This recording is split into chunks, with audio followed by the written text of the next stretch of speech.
Hello, everyone. Welcome to today's first session of IndieX 2021. We have another great game for this hour, which is Strategic Mind Fight for Freedom from Stony Games. It's a pleasure to have here with me one of its developers, Alexander Sianin. How are you, Alexander? Hello.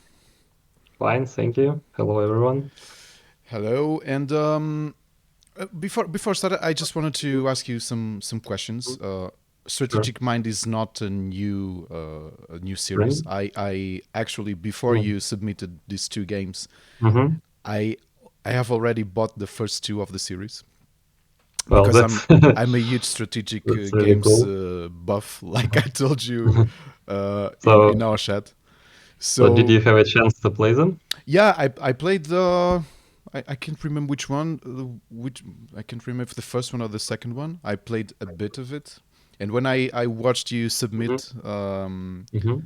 well, Fight for Freedom, and I think Yeah. it's the other one. It's not a secret, isn't it? No, it has a Yeah. No. Yeah. It's yeah. announced. Yeah. It's a work in progress. Which I can say for strategic games fans, we already had the pleasure to play the next game on the Strategic Mind series, which will come out in 2022, isn't it? Yeah. Which is Spirit Liberty. of Liberty. Yeah, it's Yeah. coming. It's coming out. Mhm. So you might be jealous because we already played it and you didn't. So let's wait for Yeah. 2022, and you might be able to dive into it. So Mhm. Alexander, where are you Mhm. based? What your studio is based in what country? Yeah. Well, we are based in Ukraine, in Kiev. So that's that's basically yeah the capital of Ukraine. And we are quite small team, currently 15 people. Whoa. And we've started out as just like 3, 4 people and then grew to 10 and now to 15. So we are steadily growing as a team. And yeah, we've started working on Strategic Mind series back in 2018 and released Strategic Mind the Pacific first in 2019. Then, so it was mostly focused on naval battles in the Mm-hmm. Pacific War and had like US and Japanese campaigns. So you could like see from two perspectives. Then we've developed Strategic Mind Blitzkrieg, which is like Germany in World War II Yeah, yeah. with some alternate history battles and like fully covering that front. Our ultimate goal was to cover all like major participants of World War II. So now we are close to that. We did the strategic specter of communism covering USSR in World War II. It's also mostly historical, but has several alternate history scenarios set in 1946, where USSR continues the war against Allies. And now this is like the fourth game in the series Strategic Mind Fight for Freedom.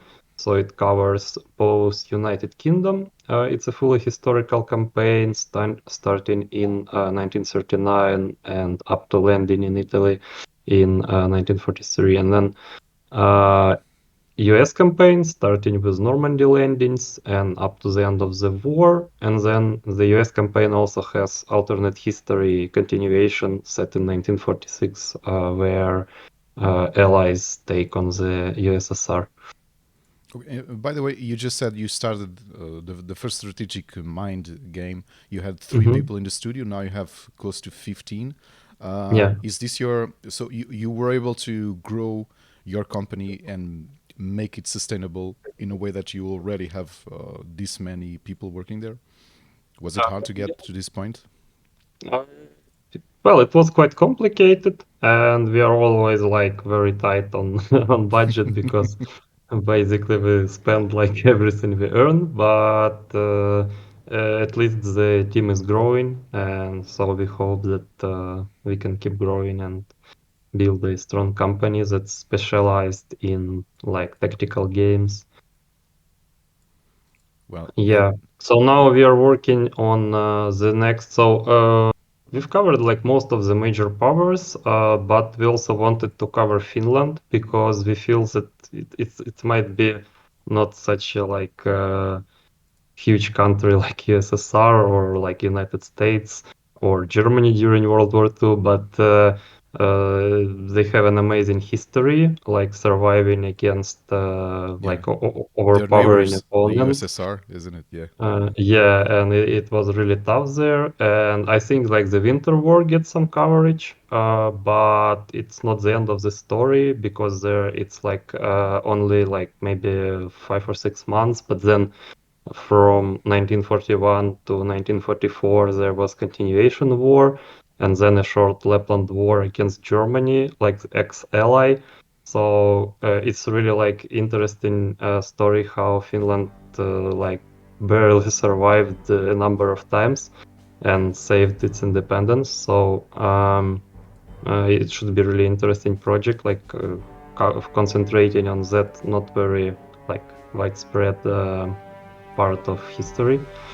And there will also be like full historical campaign and shorter alternate history campaign set in 1941.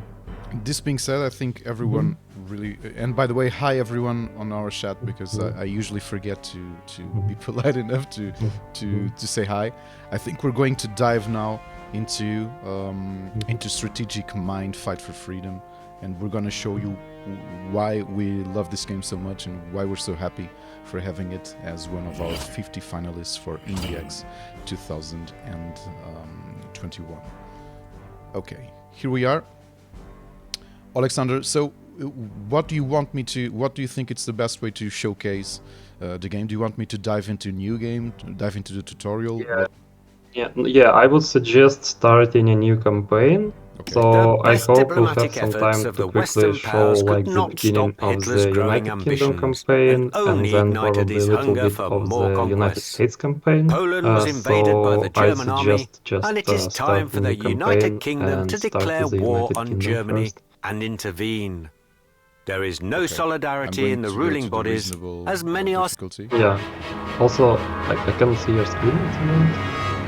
Can you see it on Rubber Chicken from the Twitch? If you go to the... Okay. Yeah? Are you seeing it? Yeah. Okay. Let me just... Yeah, okay, great. So... we have someone in our chat asking, where do you take So your much for efforts to appease your Hitler. inspiration It took those dreamers to the the strategic parliament mind? long enough to Bruno, realize Alexander already dictators said that only understand overwhelming they power. are representing Well, my troops are ready segments of and history, eager to especially drive the German World War back II. into Germany. But I sometimes wish you the use, French were also ready. I've you seen their use frontline some troops.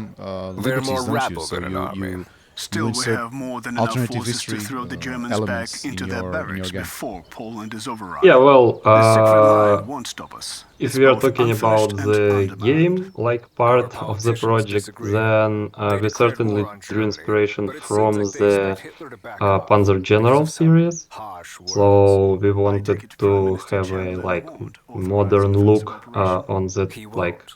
good I old will get him to come around tabletop war eventually, game. but Like, we'll well, lose it's not precious time tabletop, but it's like while he dithers probably and first in a dallies. number of How war much more time games does that he came want? as If the French and the descendants from British the don't strike tabletop now, war games. Poland is doomed. So we want to like All continue the that hopes line of of his games, armies will but prove with some more I'm like modern telling you, the approach. French are So not ready to strike. first of And all, I it's won't like risk an expeditionary 3D force graphics all and by new itself. models. If Then the French we've aren't ready also now, added a there lot of won't be any more storytelling in the raiding game again. because other war games seems like, well, they give some outline of historical like plot, but they don't delve too much into the actual events. General Like Prime Minister Chamberlain more was the concentrated Tsar on the of gameplay Poland. rather Nonetheless, than your main history, town and the city and of we wanted Forbach. to Understood, bring sir. that narrative General Alexander, up a notch. our forward units So report numerous we've minefields added a around. lot of Would have been objectives, a lot of like cinematics with headquarters discussion, stuff like that.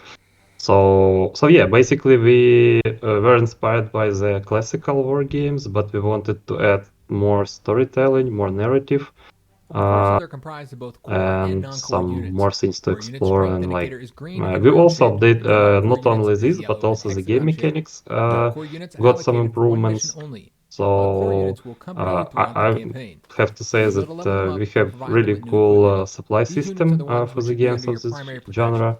And we're also having detailed like equipment, level up We're system, moving. HQ skills. So there is a lot of unit customization, a lot of decisions both tactical and strategic that you can take and that really affect the gameplay. So it could play Ammunition out and quite fuel icons differently next to unit depending on your strength will allow you to quickly preferences get important and information about your it. like If the unit is still able to tactical move during the prowess, I current would turn, say. the canister icon will be green. So If it can no longer for move, the people the who icon are will be gray. who are Likewise, watching this the and might ammunition not icon be shows whether the as unit is used to attacked war this turn. games as If the unit is low on ammunition or fuel, the as we are, I corresponding icon believe is yellow. me and It Alexander, becomes especially red Alexander, once the because unit he's has been run out of it developing completely. great games for the last 4 years, Mhm. 3 or 4 years. Mhm. So the idea is we have this X board where we can put our units in turns. So when we act, we have to wait for the next turn to act. And in this moment, the game show us with this red border the range for this unit, isn't it? Yeah, the attack range. However, yeah. So basically, the red border is attack range, and it could be affected by Do we get an terrain. So, escort? for example, Wait, if you are we don't. standing next to a like Tanks are mountain ideal type for a rough terrain, offensive in open then terrain. However, they are vulnerable yeah, in your close units quarters wouldn't to be the able infantry to units fire in over it difficult directly terrain, and stuff such as like that. cities, And like mountains, forest blocks, forests, line of swamps, fire, shallows, Yeah. but and doesn't block it well-entrenched for infantry artillery. units. So there are like different rules. So you can always Tanks awaiting orders. learn it by opening the terrain info. That's what happened with So my cruiser at this moment, because I was yeah. in a Mhm. field and I had a 2x range for my attack, and since I Yeah. moved to forests, my range got diminished to 1x only, isn't it? Yeah, it's because both forest and because of rough terrain, so you Yeah. cannot fire over it, but you can fire to the, as you can see, when there is open terrain, you can Infantry is fire good to for assaulting range, the enemy like at the positions bottom. after the artillery and airborne So bombardment. yeah, It is also the best exactly. unit for storming And cities, mountains, forests, and ground artillery trench is not positions. affected by A these well-entrenched infantry is a penalties, but tough target for it the can enemy still be assault. affected by high mountains. So you should still keep the terrain in mind. And there are different parameters the terrain affects. It could affect your defensive bonus, your camouflage. It could also apply strong negative penalties if you attack across the river or you're in a swamp area or some other terrain that's not really a good place for your troops. So you should really mind like if you're attacking across the river or something. And we also have like two types of rivers. So as you can see, there is a big river, which is 1 tile width, and then there are some small rivers like running between the They are actual shallow, sections. and you can cross Yeah. it. Yeah. Yeah, but you can also cross big rivers, but only with infantry, and you cannot carry heavy equipment there. So if you're, for example, you infantry that has some like trucks or stuff, so they can go over it. And also like with small rivers, it's basically you can easily cross them, but you spend extra movement points for that. And if you attack across a river, you get significant penalty. So it's always better for you to cross somewhere safe and then attack from the other side of the river rather than attacking across.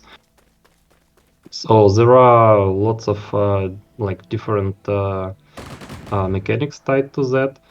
And also one of the big parts of the game is like close terrain. So you could have seen like right now when the French troops AI controlled are attacking, they sometimes attack and get this close defense like flying there. So it indicates that the terrain is unfavorable for tanks and their defense is Greetings, General reduced by Alexander. 80%, so agent they're contacts me basically according to the defenseless. And infantry can hurt them a lot in forests, cities, and other difficult terrain. But in the open terrain, infantry Artillery is the is basis of almost firepower powerless forces. against tanks. It can So weaken enemy it's really fortifications and allow your important troops to to attack take without heavy losses. up correct It is also positions good with for your defense, units as and it know provides fire support to the which ground units units within its are range. better placed However, its where. main strength is its long firing range, Alexander, do you which think allows you to destroy the enemy troops Strategic from Mind is afar. a good Remember, gateway though, game for artillery war is games? vulnerable to Like aircraft imagine attacks and someone in who close never combat, played so a it game of needs this to be genre. protected. you think it's easy to dive into the genre with strategic mind? For example, with Fight for Freedom. Well, I have to say that the genre itself has quite a high, Reconnaissance is like, extremely important in an offensive, since it basically provides you with entering intelligence information requirements, I would say. regarding So the it could be a presence of little enemy bit forces, difficult at thus first. making your attack more effective. But we put a lot of Reconnaissance effort unit can to move make several it times per turn, as long as it friendly has for move the new points left. players. And I Once a know some reconnaissance players who unit started notices with the the enemy, series. it automatically stops So I and they guess can it move works again. to some If an degree. enemy So surrenders first to of your all, we reconnaissance did a unit, very it detailed gains full tutorials. information about all the So enemy if you units feel nearby. that you don't understand what's going on, Yeah. you should probably start with tutorials. And there are like 5 ground combat tutorials and 3 naval combat tutorials shared for all the series, and like mechanics are shared across the series.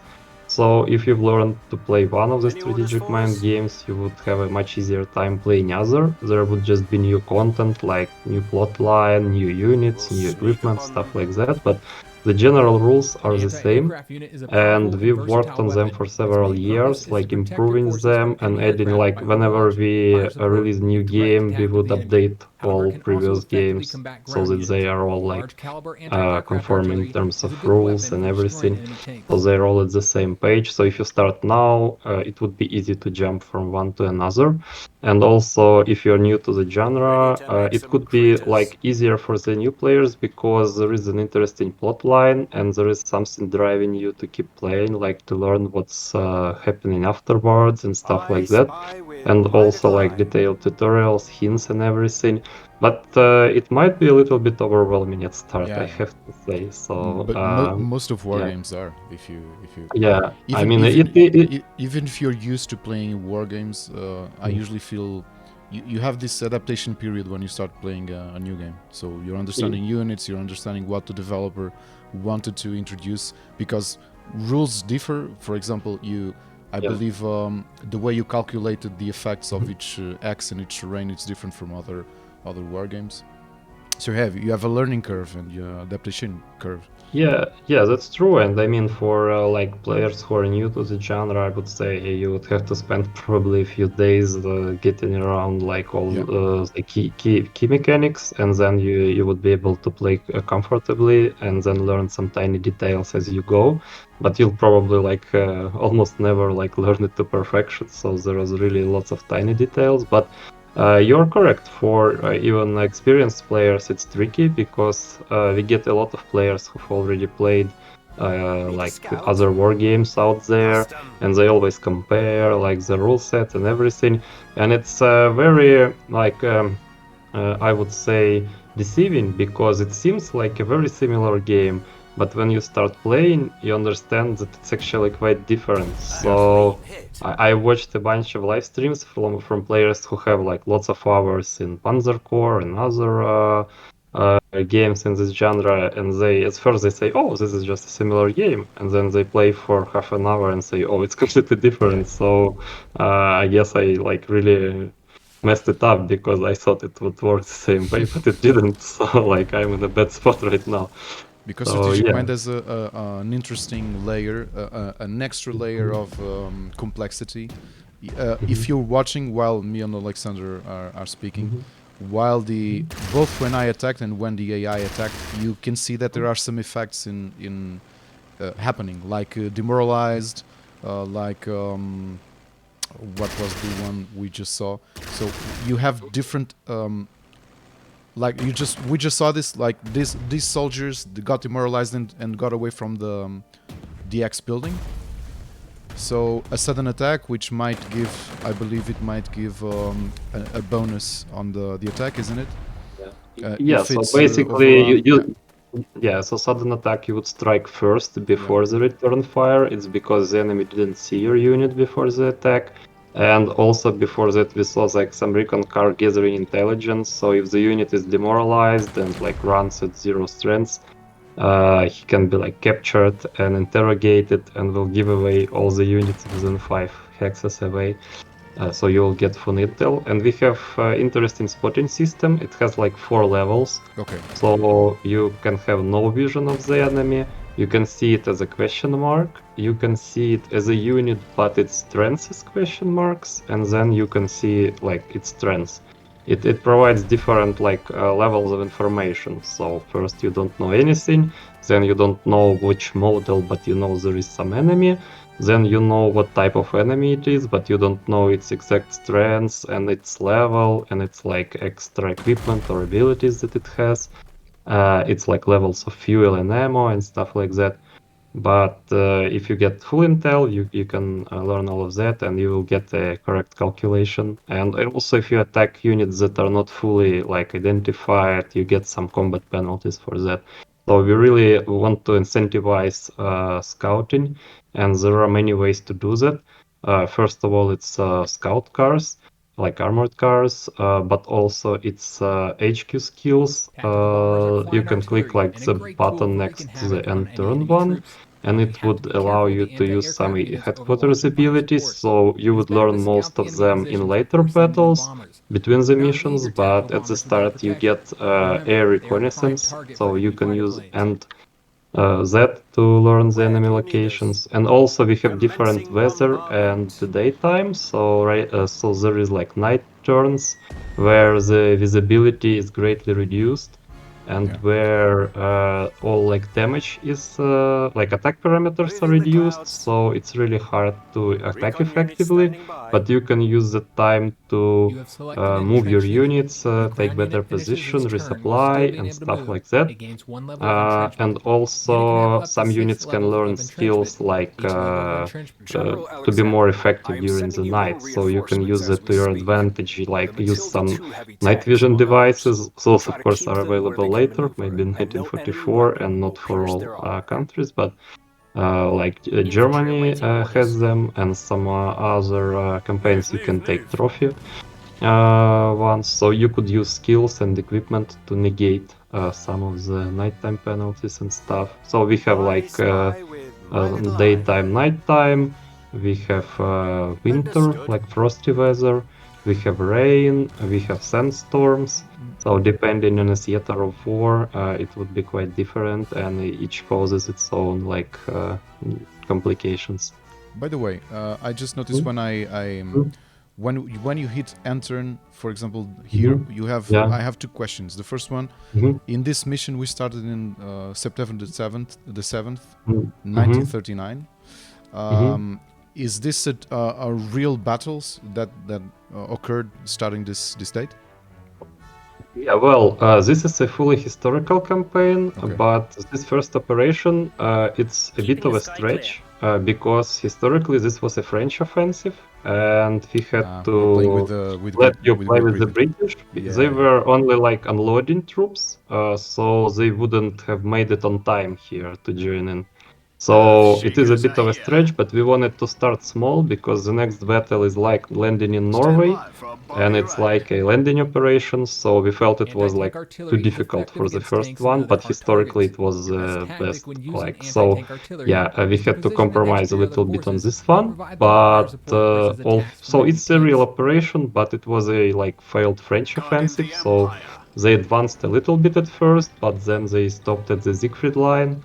And then the Poland fell so fast that they didn't feel compelled to continue, and so they just stalled and at those positions. But basically there was this offensive in September, to try to help out Poland, but it didn't help that much. And the problem is that the British didn't really participate in force, I would say. They were just moving troops there. But we really very meticulous about historical accuracy, so all the models appear at correct periods, and they become available as time progresses. And also all the battles are as close as possible to the real ones, and all side objectives and stuff like that. So yeah, in that regard, it's quite accurate. So I would say that this is the most inaccurate battle, probably because of the British presence here. Yeah. And another thing, we have when we hit enter, we have day and night. Yeah. Did you program it to happen in specific turns? Like, you know that my fifth turn Yeah. will be... Okay. And also like, so with day night it's easy. It's basically 2 day turns, 1 night turn. But with weather it's more complicated. So, well, basically it's also predetermined because in some war games it's randomized. Yeah. And it may sound like a cool feature, but I've heard lots of negative feedback about that because, you know, like your gameplay really depends on being a bit more lucky or a bit less lucky, because it's really important which turns have bad weather and stuff. So let's say you're just about to finish some important objective, which is very limited on time, and then the last turn there is bad weather and you cannot possibly finish it on time because like your units get bogged down or something. So of course it's maybe a bit more unpredictable and interesting, but we've decided to be safe and we predetermine the weather for each turn. So, and also for some objectives, sometimes it's woven into storytelling. So, for example, when Germany like approaches Moscow, there is like raining for a few turns, and then there is like soaked roads, and Rasputitsa starts, and like there is a special effect like breaking up supply chains and stuff. So sometimes it's tied to, and like we have already in previous like Inspector of Communism, we have USSR invading Finland in Winter War, like 1 operation out of 20 where you play against Finland. So there you have like strong frost, like -40 coming at some turns, so it cannot be randomized because it's tied to like some real events. So. We had someone, it was Melgasis, who was asking if this was a 4X.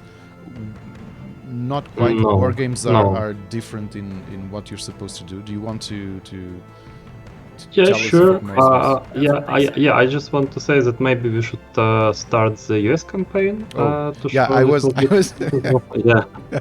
And I will meanwhile tell a little bit more about the genre. So 4X games strategies involve like high-level strategic management over a long period of time, like managing a country or like conquering all the world in like 100 Resources. years. And so you basically build armies, manage economy, and make sure your country succeeds. But here, you're basically commanding the actual battle. So you have some troops from the start, and then you have green units that are core and yellow units that are non-core. So green ones carry over to the next battle, and yellow ones, well, you are free to lose them, but you lose also the prestige, which is equivalent of money here. So not unlike some other games, you cannot just throw them away recklessly. You are penalized for like each like damage to the non-core units as well. But it's not so bad to lose the non-core units, but it's still bad. So it's still like what you you still do in have a real-time strategy game, base building. Like people, soldiers are disposable, but not here. They are important units. Yeah, so here you want to save your troops, especially the experienced ones, and between the battles, you get to manage your army, so you can acquire extra units, you can upgrade your existing ones to newer models, you can level up them, give them various equipment, so there are like different types of equipment for different units and stuff like that. So yeah. So basically, it's like tactical, strategical battles, and then some unit management between the operations, and also some elements of storytelling at the start and at the end of every battle, and lots of secondary objectives. So it really sometimes goes up to 12 objectives per battle. So it's usually between maybe like 5 and 12, and those are like all narrative driven, so there are like different events and different situations occurring, and we're also doing some alternate history battles, like here in this campaign. Halfway through campaign you finish the World War II basically, and the other half you're like first freeing like the other part. This is the other half of Germany from USSR, then you take over Poland, then like the territories of like Ukraine and Belarus, and then basically you go all the way to Moscow and like establish a sort of democratic government there in 1940, something like that. So and vice versa with Spectre of Communism, you can go against allies as USSR and go as far as taking over London and like landing in England and occupying it with Soviet forces in 1946. So like most operations are fully historical, but some are alternate history continuation of real events. And for alternate history, we don't just make it up, we usually look up the existing plans.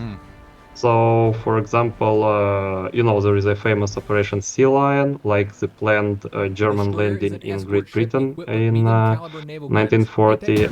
They called it off before the operation, but the operations plans are there, and you can study them and use them as a starting point for the operation. And also occupation of Malta and stuff like that. Also, for example, in the Pacific War, Japan had planned to occupy Australia, so it's up to a debate of how realistic it was. Yeah. But they couldn't do it because they lost a couple of major naval battles against the US. But who knows what could happen if they were to win them? Yeah. So in the strategic mind, the Pacific, you can actually occupy Australia. And then take over Hawaii, so there are lots of possibilities. And yeah, so we have Bruno asking if we can build new units. Usually in war games, you can almost think of it as some kind of a puzzle game. Like you have this board, you have a specific number of units, you have the enemy units located in specific places, and you have to strategically think how you can overrun the enemy's army with the units you have. Did I describe it well? Yeah, exactly. And if you have some extra prestige, right now you have 500 you are given from the start, and you can get some extra during the battle, so you can use that one to get an extra unit and deploy it. But when you run out of it, you can no longer produce units, so you cannot build them endlessly. But you can, so you have to be really careful with how do you spend your prestige between the battles and during the battles, because there are various ways it can be spent. So basically, you're using limited resources to achieve all the objectives, or at least key objectives. So there are primary objectives that you must complete to finish operation, and secondary objectives that bring you some extra rewards. And those are quite diverse in the series, so you can get some extra equipment, you can get trophy enemy units that you cannot get otherwise. So for example, here you're playing as the US, but you can capture some Tiger tanks or Panther tanks later on and use them against the Germans and later against the USSR. So there are and there are some global bonuses that remain with you for the rest of campaign, somewhat cheaper units acquisition and stuff like that, or certain types of units become cheaper, or you could get your hands on the German technology and start launching V1 or V2 rockets as an HQ skill against the enemy. So there are really lots of possibilities. And in this battle, we felt that it's quite complicated because it's first operation, but you have a massive landing battle. We didn't want to do it small because it's Normandy landings after all, and it's a really famous event. But it's really tricky for the new players, so you're getting reinforcements here regularly, so it should be easier in that regard. But in other battles, you won't get those infinite reinforcements, and even here it's not infinite because you have a set number of turns to complete the operation, and you could just fail it on time. So yeah, we were somewhat torn about this battle because we felt it was too complex for the first battle, but on the other hand, we didn't want the Normandy landings to be a walk in the park with a couple of units battling each other, on a small map.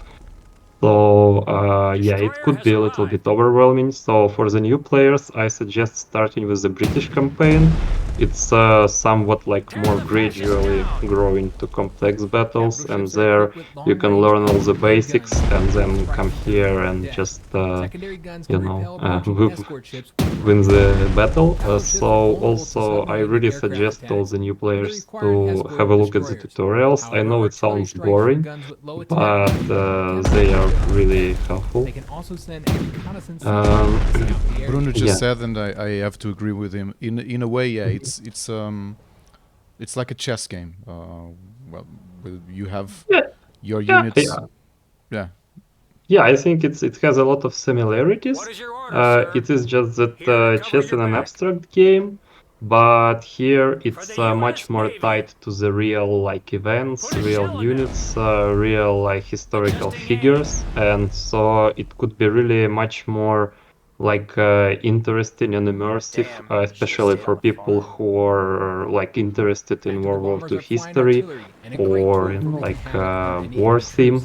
So it's really like why we wanted to do all that like different sides of the conflict, because we are trying to show like World War II events through their eyes. So each has their own perspective. So when you are playing like Zhukov and communicating with like Russian high command, it's fun language spoken, and you know. It's workers and peasants army and stuff like that. So there are like some propaganda cliches there, but Yeah. it's how it was. So, but we don't want to, you know, just show some kind of, you know, Cliches. Russian bear, yeah, or Yeah, something yeah, like yeah. that. We want to show how it really was. So we've spent a lot of time studying history books, memoirs, some different sources.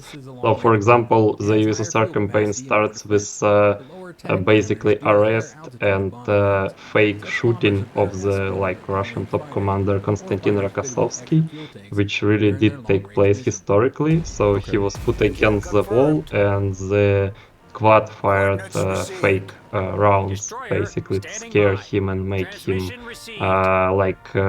attest to some crimes that he didn't do.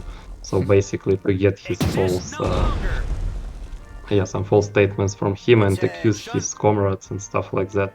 And he later was rehabilitated and commanded throughout World War II, so he's one of the key characters in the campaign.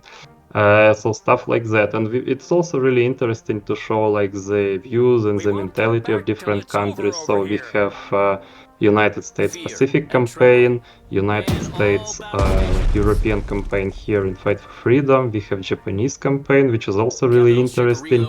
You know, like them discussing whether they should deploy like the kamikaze attacks or like save them for later and stuff like that.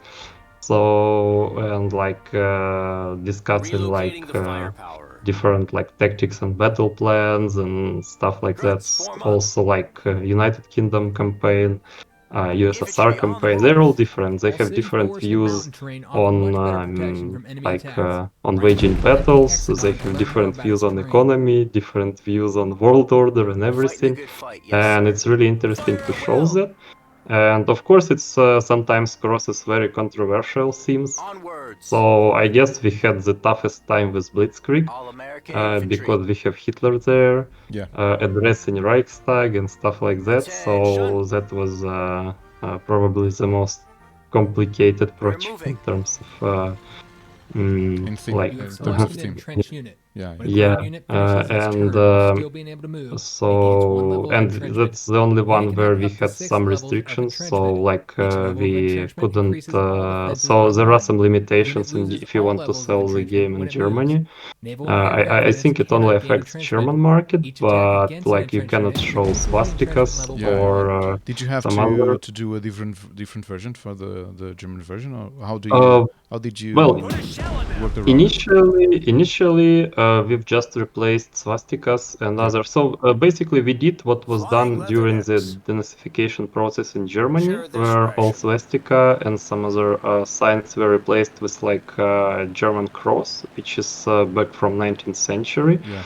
On all awards, like units and stuff like that. So you won't see any swastikas there. But other than that, we kept the historical personalities like Hitler and Goering. But those are legal basically, but it still caused some problems later on. So first, like we released on Steam without issues, but then and like we had like Hitler on screenshots. It wasn't a mystery. But then later we were asked to get a rating in Germany before we could like continue showing him. So we had to Did it affect make the rating for the game? so basically like for consoles you're obliged to have a rating, but for Steam you're not necessarily obliged to get it. Well, right now Blitzkrieg is available on PlayStation as well as Strategic Minds: The Pacific, and it has normal ratings, so there are no issues in that regard. But we still have to get rating because right now we are running two versions, like one where like in German version where Hitler's face is like blurred. But that was done like 6 months after release actually, so it's some weird story really. But and I guess it could be like we can work around it, but it just takes time and some legal counsel because I guess there is like no exact rules on that. So like everybody knows that swastika is sort of forbidden, but otherwise like whether you can show Hitler or not and stuff like that, it's really tricky because there are some exceptions to the law, like because you can show that if it's an art. So the question like whether it's an art or not an art. And then so it could be just in courts for for a while. Alexander, before I ask you another question, I have some comments to read from our chat. The first one, hello Shiryu, our friend from our ever-present friend from Nintendo Life and from our own projects. Hope you're okay in your office. Professor Axman is saying, considering the terrain, you should combine a Patton's Gambit with a lead charge. The above means nothing, but sounds like strategy talk. Okay. Good one. Nice camera soup. Yeah. I was actually going to comment on that because sometimes when you act, you have this change of camera which looks really, really great. Because of course, you can play a war game in your own rhythm because it's turn-based. You can simply look at the board and oops. How do I? You can. You can with. I just noticed it. And also if you're talking about automatic camera close-ups, then you can basically switch it off in the settings if you want. We want it. And if you like them, then it's great. And those are basically in the. They are triggered automatically, but they have a cooldown so that it's not like too distracting. And Bruno is asking, was it too difficult to research? Did you encounter any problem in putting your ideas going on the game? If what kind of problems apart from obviously the Nazi stuff and the legal issues with Germany, which I believe those issues only happen in Germany, doesn't it? Because for example, here in Portugal, you can't. Nazi symbols are illegal. You can't simply show them. Not in culture. So if you have a movie about the right, you can show it. It's art.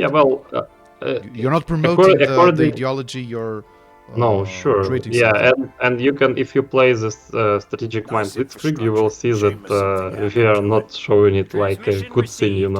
It's totally, and like Hitler goes like.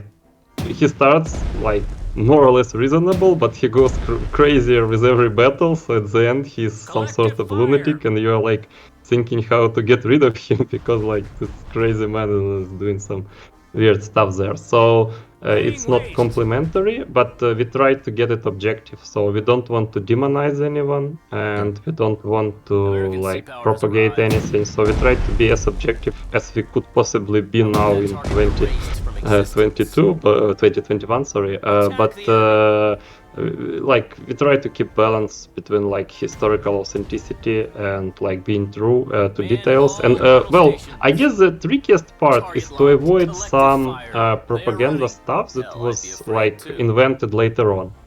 So when you work with history, it has lots of myths, and you have to avoid those. So you have to double check everything very thoroughly. You cannot just trust any information you can find out there. You have to double check and cross-reference it and see whether it's not some later devised stuff that's not actually true. So I would say that was the most challenging part, especially like when dealing with USSR history. It's especially tricky in that regard, I would say.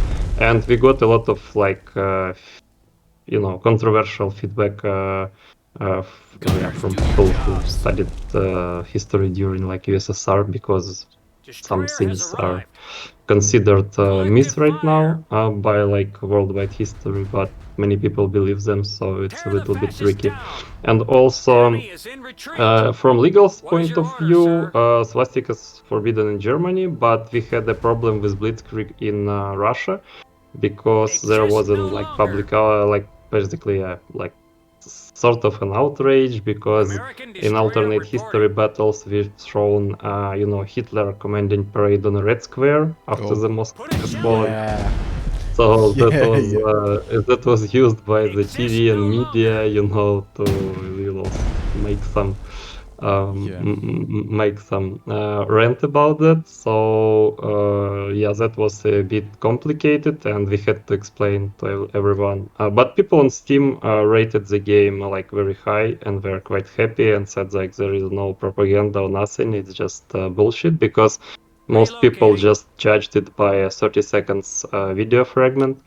But if you play the actual game, you will see that everything is okay. And I mean, if you don't like alternate history, well, yeah, I can get that, but it's an alternate history, so like we all know that it didn't happen in real history. So well, if people don't like alternative history, they shouldn't read or watch the Mine in the High Castle series or book. So exactly. So yeah, it could trigger some people's beliefs sometimes. So, but we don't want to be kind of. So what we try to achieve is like historical accuracy, and if it crosses someone's opinions, well, we are sorry, but not really something we can do about it. I know this might be a more complex discussion than this showcase we're doing, but for me, if your history is history, of course you have that mantra that history is written by the victors, and it's a fact.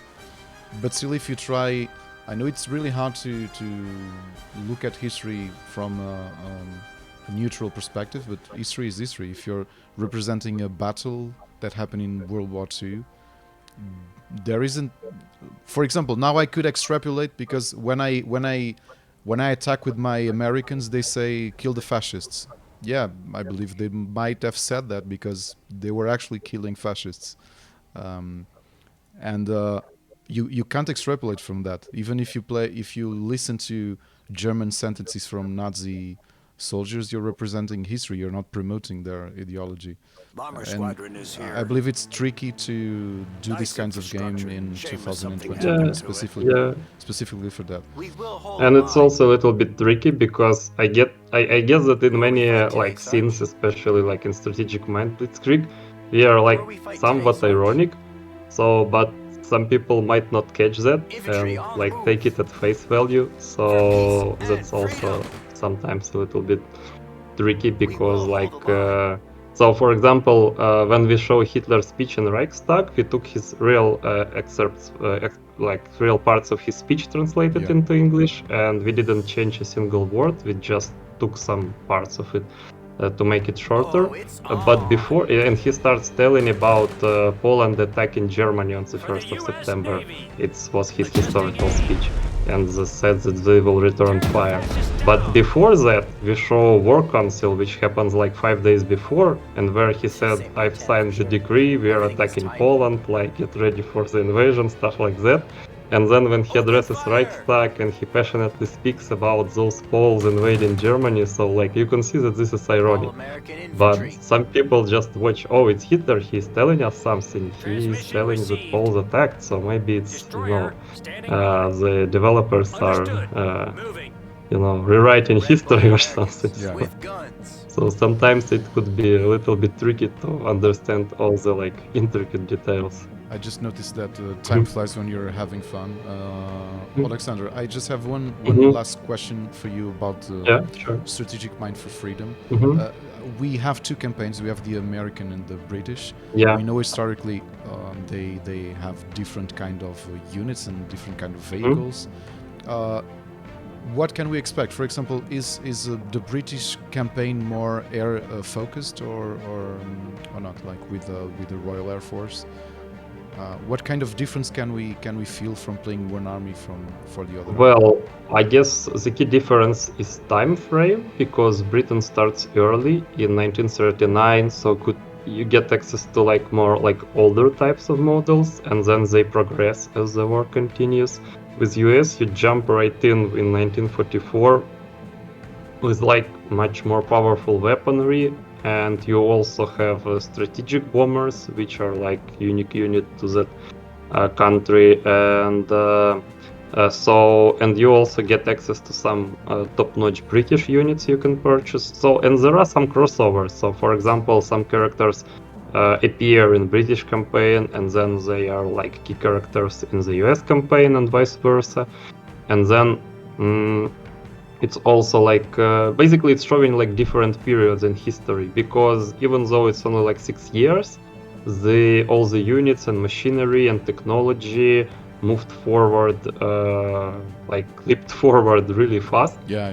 So it's more of a like whether you start at the early beginnings of the war or whether you're playing closer to the end of the war. And also the US campaign has alternate history battles where you command some units that didn't even see the fights in World War II, but were developed right at the end of the war or maybe a few months after. So you get to play some like best British and US tanks that barely saw any combat at all because the war has ended. So I would say the key differences are in storyline, in like somewhat different HQ abilities, different units and equipment, time frame, and also British campaign is quite diverse. So US is fought in Europe, while British one you start in France, then you go to Norway, then you retreat from Dunkirk, then you go to Africa, then you go to Burma.